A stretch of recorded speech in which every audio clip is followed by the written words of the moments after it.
Hello जी, getting life on track के 18वें एपिसोड में आपका हार्दिक स्वागत। कल के लेग वर्कआउट की वजह से लेफ्ट लेग की इनर थाई में मसल पुल हो गया, इसीलिए we are just walking today. Slowing down helps you observe your surroundings better. Measuring scale पे भी बढ़िया काम चल रहा है। एज यूजुअल ओट्स के बाद स्केचिंग की।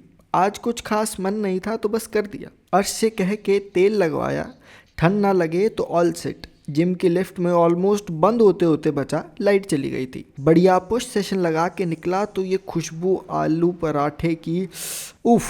4 अंडे और घर का खाना खा के काम किया, रील एडिट की, यूट्यूब के लिए कुछ शूट किया और फिर शाम में भोजन के उपरांत बढ़िया सैर सपाटा। Good day. कल मिलते हैं, तब तक के लिए मेहनत करते रहिए एंड शुभ रात्रि। Bye bye. भाई रिकॉर्ड क्यों नहीं हुआ था? दोबारा करना पड़ेगा। कहा था मैं शाम में कहीं से था ना, क्या सोच रहा हूँ अब से।